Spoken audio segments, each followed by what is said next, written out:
দর্শক কিন্তু আপনারা জেনে থাকবেন যে শুক্রবার সকালের এই মন্দির ভাঙচুরের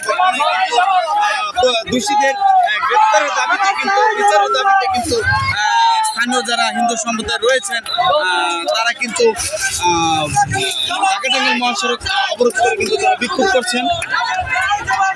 তারা যেমনটা জানিয়েছেন